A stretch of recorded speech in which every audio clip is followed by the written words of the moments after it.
So guys, Duke 250 के बारे में तो आप सभी को पता है, लेकिन आज हम बात करने वाले हैं कि ड्यूक 250 इतनी अंडररेटेड क्यों है और क्यों हर किसी एक बंदे को कोई भी बाइक परचेस करने से पहले, चाहे वो बिगनर हो या फिर इंटरमीडिएट लेवल पर भी अगर हो, तो वो बंदा ड्यूक 250 को क्यों ऑप्ट करे। तो सबसे पहले भाई, वी ऑल नो कि ये बाइक जो है दिखने में काफ़ी ज़्यादा लाजवाब लगती है, स्पेशली इस ब्लैक कलर थीम के साथ काफ़ी प्यारी लग रही है। लुक्स काफ़ी ज़्यादा शार्प है and it is very much identical to Duke 390। अब सबसे पहला क्वेश्चन ये आता है कि आप ड्यूक 250 लोगे क्यों। एज अ बिगनर राइडर जब आप होते हो तो आपको एक ऐसी मोटरसाइकिल चाहिए होती है जिससे ना आप काफ़ी सारी चीज़ें सीखो। तो सबसे पहले सीखने के लिए आपको एक ऐसी बाइक चाहिए होती है जिसके अंदर आपको डिसेंट पावर मिल जाए वैसे तो, उसी के साथ आपको ना चेसिस एक ऐसी मिले जिससे आपको कंट्रोल के बारे में, बाइक के कंट्रोल के बारे में काफ़ी सारी चीज़ें पता लगती है, और उसी के साथ बाइक की ब्रेकिंग, सस्पेंशन, सारी चीज़ें अगर अच्छी होंगी तो आपको उस बाइक से सीखने को, उस बाइक को चलाने के बाद एक ऐसी फील आती है कि हाँ, मैंने एक तो पैसा सही जगह इन्वेस्ट करा है, और दूसरी ये चीज़ कि पैसा जहाँ इन्वेस्ट हुआ है उस चीज़ से मेरे को बाइकिंग के बारे में काफ़ी कुछ सीखने को मिला है। तो एक छोटा सा क्विक वॉक अराउंड पहले आपको दे देता हूँ कि यहाँ पे देखो आप यूएसडी सस्पेंशन आपको मिल जाते हैं, जो कि अगेन एक बहुत ही अच्छी चीज़ है। रेयर में आपको ऑफसेट मोनोशॉक मिल जाता है। सस्पेंशन क्वालिटी इस बाइक की काफ़ी ज़्यादा बढ़िया है। यहाँ पे आप देख सकते हो 320 mm की आपको डिस्क मिल जाती है। रेयर में आपको 230 mm की डिस्क मिल जाती है, जो कि अगेन ब्रेकिंग कॉम्बिनेशन इस बाइक का ना काफ़ी ज़्यादा बढ़िया है। अब डिसेंट पावर की जब मैं बात कर रहा था ना, तो इस बाइक के अंदर आपको 249 सीसी का सिंगल सिलेंडर इंजन मिल जाता है, LC4 इंजन, जो कि न्यू लॉन्च किया गया था। और इस बाइक के अंदर जो पावर मिल जाती है अप्रॉक्सीमेटली 31 PS की आपको पावर मिल जाती है। अब 390 से अगर आप कंपेयर करोगे ना, काफ़ी लोग होते हैं सीधा 390 भाई ड्यूक 390 हमें खरीदनी है, लेकिन उसकी पावर को उस तरीके से कंट्रोल कर नहीं पाते हैं लोग। तो ये जितनी पावर है 31 bhp, ये पावर एक इतनी मॉडरेट पावर है कि इस बाइक की जो पावर डिलीवरी भी है वो भी काफ़ी लीनियंट है। आपको ऐसा एग्रेसिव नहीं लगेगा 24 घंटे की आप एक एग्रेसिव मोटरसाइकिल चला रहे हो।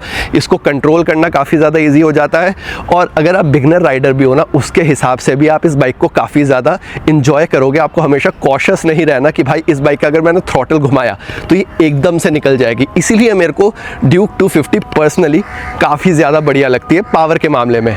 अब सेकंड, इस बाइक को खरीदने वाले ज़्यादातर यंगस्टर्स होते हैं, राइट। तो यंगस्टर्स के लिए कॉलेज जो बच्चे जाते हैं, या फिर अगर आप डेली राइडिंग भी कर रहे हो ना, उस कंडीशन में एक तो इसके अंदर सबसे पहली चीज़ ये है 15 लीटर का फ्यूल टैंक मिल जाता है। अब जब आपको 15 लीटर का फ्यूल टैंक मिल जाता है, इट मीन्स कि आपका फ्यूल टैंक काफ़ी ज़्यादा बड़ा है, आपको बार बार रीफिलिंग करने की ज़रूरत नहीं पड़ती। ऑल्दो ड्यूक 390 पे भी आपको सेम फ्यूल टैंक मिलता है, लेकिन उसकी एवरेज कम है बिकॉज ऑफ द पावर। वो जो पावर डिलीवरी है वो काफ़ी ज़्यादा है। यहाँ पे ड्यूक 250 आपको अप्रॉक्सीमेटली 30 या 35 के बीच में एवरेज दे देती है, जो कि काफ़ी अच्छी चीज़ है आपको माइलेज के पॉइंट ऑफ व्यू से, कि अगर आप डेली राइडिंग वगैरह करते हो, कॉलेज भी अगर आप बच्चे जितने भी जाते हैं उनके लिए पैसा एक थोड़ा सा मेन कंसर्न हो जाता है। वहाँ पे अगर आपको फ्यूल इकोनॉमी वाली बाइक मिल जाए तो भाई सोने पे सुहागा हो जाता है। ऐसी लुक्स, फ्यूल इकोनॉमी, तो बहुत ही अच्छा कॉम्बिनेशन है। उसी के साथ थर्ड जो मेरा पॉइंट था वो था ये इसकी चेसीस। अब ये जो चेसी है ये आपको एग्जैक्ट ड्यूक 390 वाली मिल रही है, और जनरेशन 3 में बहुत ही अच्छी हैंडलिंग हो गई है इस बाइक की। अगर आप इसे ट्रैक पर भी चलाते हो तो तभी मैं जो ये चीज़ बोली थी कि आप इस बाइक से काफ़ी कुछ सीख सकते हो, वो because of it chassis, light weight chassis मिलती है। इसकी मैन्यूवरेबिलिटी जो है वो काफ़ी ज़्यादा बेटर हो जाती है। डेली राइडिंग कंडीशंस में भी आप उस चीज़ को महसूस कर पाओगे। और जस्ट इन केस अगर आपको शौक है स्पोर्टी बाइक चलाने का, ट्रैक पे ले जाने का, तो कल को अगर कोई अपॉर्चुनिटी मिलती है और आप इस बाइक को ट्रैक पर ले जाते हो तो ये काफ़ी अच्छा परफॉर्म करने वाली है। तो हर चीज़ से ना ये मोटरसाइकिल जो है ये एक इन्वेस्टमेंट बन जाती है। अब एक और चीज़ जो है वो है इसकी braking. Safety point of view की अगर बात करें तो यंगस्टर जनरली क्योंकि इस मोटरसाइकिल को चलाते हैं तो ब्रेकिंग सेफ्टी काफ़ी ज़्यादा अच्छी होनी चाहिए, तो ड्यूल चैनल ABS मिल जाता है। अब जो थोड़े से ड्यूल चैनल ABS के बाद इसके अंदर स्विचेबल ABS भी है। तो अगर इन केस आपको स्विचेबल ABS को एक्सपीरियंस करना है कि कैसा होता है, उसके फंक्शंस क्या है, पीछे का ABS आप उसको ऑफ करके अलग अलग टेरेन में उस चीज़ को चला के उसे एक्सपीरियंस करके देख सकते हो कि इस टेक का फ़ायदा होता क्या है। तो जब एक बाइक के अंदर इतनी सारी चीज़ें आपको मिलती है ना, आपके पास एक्सपेरिमेंट करने को काफ़ी सारी चीज़ें हो जाती हैं। तभी मैंने ये बोला कि लर्निंग के लिए भी काफ़ी चीज़ें हो जाती है। दूसरी ये चीज़, क्योंकि इस बाइक में 6 स्पीड गियर बॉक्स आता है, उसी के साथ इस पर क्विक शिफ्टर भी आता है। अब क्विक शिफ्टर एक ऐसा टेक है जो कि भाई सुपर बाइक्स वगैरह में यूज़ होता है, एंड मेजरली ये जो टेक आया था ये MotoGP के लिए आया था, रेसिंग के लिए आया था। तो क्विक शिफ्टर का काम होता है आपकी जब आप चला रहे होते हो ट्रैक पे, बेसिकली जब आप ट्रैक पे चलाते हो तो गियर शिफ्टिंग के टाइम को मिनिमम करना।